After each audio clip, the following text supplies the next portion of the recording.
নমস্কাৰ। এই মুহূৰ্তত অসমৰ প্ৰত্যেকগৰাকী জনতালৈ দিবলৈ আহিছোঁ ডাঙৰ খবৰ। তো যিসকল মানুহে ভিডিঅ'টোত ক্লিক কৰিছে অনুগ্ৰহ কৰি ভিডিঅ'টো স্কিপ নকৰি প্ৰথমৰ পৰা শেষলৈ চাই থাকিব, কিয়নো এইটো ভিডিঅ'ৰ মাজত PM কিষাণ আঁচনিৰ 22 নম্বৰ কিস্তি টকা প্ৰদানৰ পৰা আৰম্ভ কৰি ৰেচন কাৰ্ডলৈ কেইখনমান গুৰুত্বপূৰ্ণ খবৰ আপোনালোকক প্ৰদান কৰিম। তো অনুগ্ৰহ কৰি ভিডিঅ'টোত ক্লিক কৰিছে যদি ভিডিঅ'টো স্কিপ নকৰি প্ৰথমৰ পৰা শেষলৈ চাই থাকিব।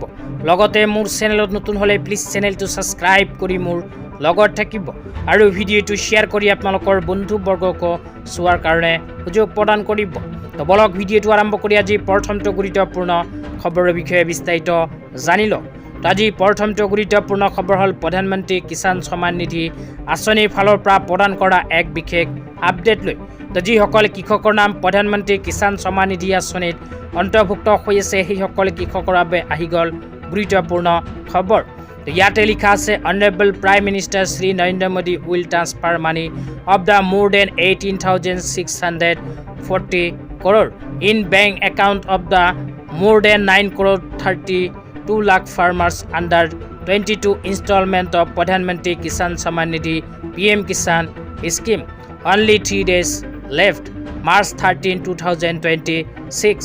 তো ইয়াতে স্পষ্টভাৱে উল্লেখ কৰা হৈছে যে যিসকল কৃষকৰ নাম PM কিষাণ আঁচনিত অন্তৰ্ভুক্ত হৈ আছে সেইসকল কৃষকৰ ভিতৰত 9,32 লাখ কৃষকসকলৰ বেংক একাউণ্টত প্ৰদান কৰিব ভাৰত চৰকাৰে PM কিষাণ আঁচনিৰ 22 নম্বৰ কিস্তিৰ ধন।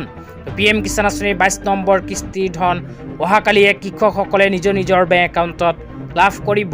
কিন্তু যিসকল কৃষকে এই তিনিখন কাম কৰা নাই সেইসকল কৃষকে PM কিষাণ আঁচনিৰ 22 নম্বৰ কিস্তিৰ ধন লাভ নকৰে। তো কি কাম এটা এটাকৈ আপোনালোকক জনাই দিছোঁ।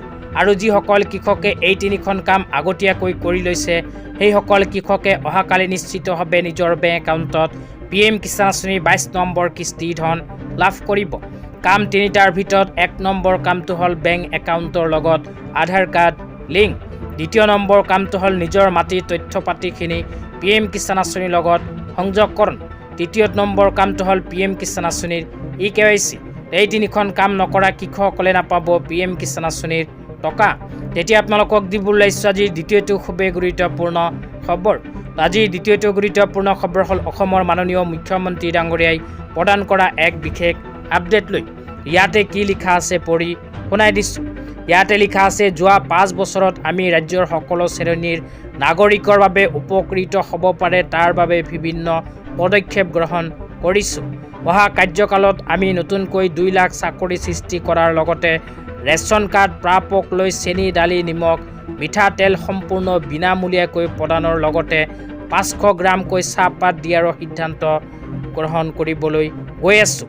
ইয়াতে উল্লেখ কৰা অনুযায়ী অসমৰ মাননীয় মুখ্যমন্ত্ৰী ডাঙৰীয়াই কৈছে যে অহা বছৰ যদি চৰকাৰত আহে তেন্তে ৰেচন কাৰ্ডৰ সহায়ত চেনি দালি নিমখ আৰু মিঠাতেল সম্পূৰ্ণ বিনামূলীয়াকৈ প্ৰদান কৰিব।